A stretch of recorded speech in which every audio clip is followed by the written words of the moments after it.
토트넘의 내한 경기 티켓팅이 시작되자마자 5분도 채 되지 않아 전석이 매진되었습니다. 언론은 이를 스포츠 클럽 내한 역사상 전례 없는 일이라며 놀라움을 표했습니다.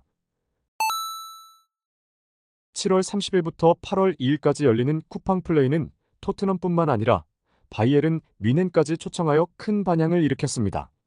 또한 지난 3월 MLB 개막전 서울 시리즈를 주최하여 오타니를 한국으로 불러왔고 작년에는 트래블을 달성한 맨시티를 처음으로 한국에 초대하기도 했습니다. 쿠팡 플레이는 매번 스포츠 구단을 초청할 때마다 큰 성공을 거두고 있어 국내 팬들은 이에 대해 될 사람은 뭐든지 잘 된다는 반응을 보이고 있습니다. 쿠팡 플레이가 이번 여름 야심차게 준비한 것이 바로 뮌헨과 토트넘의 내한인데요. 대한민국 국가대표팀을 이끄는 두 개의 기둥이자 세계적인 월드클래스 김민재와 손흥민이 각각 뮌헨과 토트넘 소속으로 맞붙게 되고 프리시즌에 열리는 친선 경기를 하기에는 너무나도 화려한 대진이죠.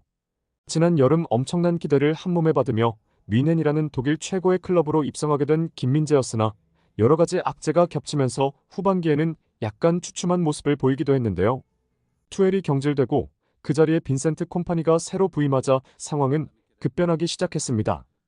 콤파니는 라인을 굉장히 높게 끌어올리는 공격적인 전술을 추구하는 감독이고 넓은 뒷공간을 커버하기 위해 김민재같이 괴물 같은 신체 능력을 지닌 수비수는 필수 조건이라 할 수 있죠. 결국 김민재 선수의 팀 내 입지는 한 달 사이에 완전히 뒤바뀌어 이제 콤파니의 뮌헨은 김민재를 중심으로 수비 라인을 새로 구축하기 시작했는데요. 특히나 다이어 같이 느리고 둔한 데다 소극적인 수비를 펼치는 타입의 유형은 절대 살아남을 수 없게 되었습니다. 이처럼 이제 뮌헨에서 중요한 위치로 올라선 김민재 선수의 방문은 국내 팬들에게 있어 큰 관심사일 수밖에 없는데요. 하지만 역시나 이 내한 경기의 흥행을 결정지은 것은 바로 손흥민 선수의 존재 덕이라고 할 수 있습니다. 이번 티켓 예매는 역대 그 어떤 경기보다 가장 빠르게 전좌석이 매진되었습니다. 과거 맨시티에 내한 당일에도 순식간에 모든 티켓이 동나기는 했었으나 이 정도로 예매 사이트가 마비된 것은 본 적이 없을 정도였는데요. 맨시티 경기 티켓팅 당시 예매 대기열이 2만 명 근처였던 것에 비해 이번 토트넘과 뮌헨 경기의 티켓팅 대기열은 무려 10만 명 근처였다 전해집니다. 사실 이 정도의 관심을 불러일으킨다는 것이 단순히 토트넘과 뮌헨이라는 클럽이 이름값만으로 부족한데요. 기본적으로 토트넘은 프리미어 리그의 빅식스 클럽에서 인지도도 세계적인 해외 팬층도 가장 부족한 클럽이고 바이에른 뮌헨은 토트넘보다 훨씬 명문이고 빅클럽이기는 하나 애초에 분데스리가 팀이 프리미어 리그에 비해 인기가 현저히 떨어지는 편이고 작년 뮌헨이 맨시티와 함께 일본에서 프리시즌을 진행했을 때 관중석의 대부분이 맨시티 유니폼이었고 뮌헨을 응원하러 온 현지 일본 팬들의 숫자는 확연히 적었습니다. 하지만 이 경기가 맨시티에 내한 경기보다 더 많은 주목을 받고 있다는 것은 그만큼 손흥민 효과가 엄청나다 볼 수 있는데요. 물론 사람들은 한국에서 열리는 경기에 유명 한국 선수가 찾아오는데 경기가 잘 안 팔리겠느냐고 말할 수 있을 겁니다. 하지만 바로 이 손흥민 효과는 이미 다른 나라에서도 여러 차례 검증된 바가 있었죠. 대략 한 달 전 호주에서 열린 토트넘의 친선전에서도 손흥민의 인기는 대단했는데요. 호주에서 축구는 크리켓과 럭비에 밀리는 2등 스포츠 취급을 받고 있었지만 이날 대략 6만 명을 넘게 수용할 수 있는 스타디움이 전부 매진되었고 이는 호주 스포츠 역사상 가장 많은 관중을 동원한 경기로 기록되었습니다. 또한 월드컵 예선전에서는 한국이 싱가포르를 상대로 무려 7골을 때려 넣었음에도 싱가포르 관중들은 끝까지 경기장에 남아 손흥민 선수의 팬서비스를 기다리기도 했습니다. 이뿐만 아니라 태국과의 경기에서 태국의 축구협회장은 손흥민 효과로 2천억이 넘는 수익을 올렸다고 얘기하기도 하였죠. 토트넘은 한국 방문 직전 일본에 들려 친선전을 치르고 오는데 이미 이 경기도 현지 일본 팬들이 엄청난 성원 속에 순식간에 모든 티켓이 매진되었다고 하죠.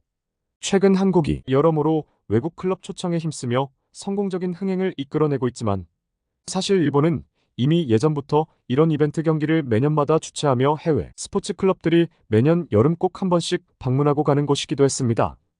엄청난 돈을 뿌리면서 해외 빅클럽들을 데려왔고 또 유명 선수단을 초청한 만큼 입장료 굿즈 판매와 더불어 광고와 홍보 효과도 톡톡히 보기 때문에 오히려 해외 클럽 초청에 들인 돈보다 더 많은 경제적 가치를 창출해 내고는 있는데요.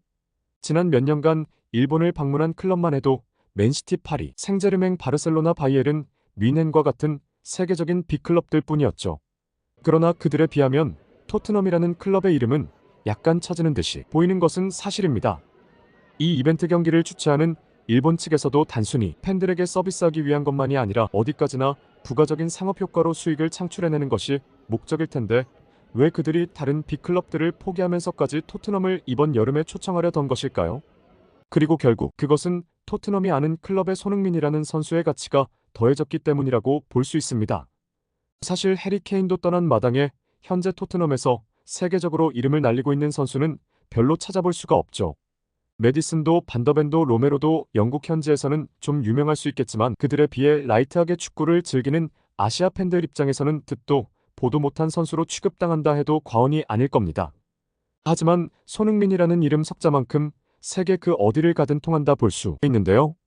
결국 일본 주최 측은 아시아에서 엄청난 파급력을 자랑하는 손흥민 효과를 기대하고 이번 이벤트 경기를 기획한 것이라 볼 수 있죠. 토트넘 전담 기자에 따르면 토트넘은 이번 일본 방문으로만 약 1천만 파운드 한국 돈으로 170억이 넘는 돈을 수령하게 되는데 이는 일본 입장에서도 상당한 지출임에도 불구하고 그 지출을 충분히 메꿀 수 있다고 여기는 것이죠. 최근 토트넘이 프리시즌 투어를 다니면서 상당히 쏠쏠한 이익을 올리고 있는데 불과 10년 전만 해도 해외 초청 한번 받지 못하고 국내 하부리그 팀들이랑 친선전을 가지던 팀이라는 것을 생각해보면 지난 몇 년간 토트넘이 브랜드 가치에 있어 꽤나 비약적인 성장을 이루어냈다는 것을 알 수 있는 부분인데요. 그리고 이처럼 토트넘이 세계적인 클럽으로 자리 잡는 데는 손흥민이라는 존재가 없었다면 불가능했을 겁니다. 결국 토트넘은 성적은 물론이고 상업적 이익까지 전부 손흥민에게 의지하고 있다는 건데요. 이번 프리시즌은 손흥민이 가지는 세계적인 위상을 다시 한번 느낄 수 있는 순간일 겁니다. 하지만 이를 보며 한편으로는 여전히 손흥민 같은 선수가 토트넘이라는 클럽에 받는 것도 없이 쥐어짜이고만 있다는 것을 알 수도 있는데요. 손흥민은 아직도 토트넘에서 고작 19만 파운드의 주급만 수령하고 있고 다른 빅클럽의 주전 선수들이 최소 25만에서 30만 파운드 이상을 받는다는 것을 생각해봤을 때 이는 엄청난 박봉이라 할 수 있죠. 이런 와중 토트넘은 손흥민의 계약 연장 옵션을 검토하며 재계약 없이 마지막까지 노예처럼 굴릴 생각만 하고 있으니 현지 토트넘 팬들이 구단의 태도에 반발하는 것은 당연하다는 생각만 드네요. 이번 영상은 여기까지입니다. 구독과 좋아요는 사랑입니다. 감사합니다.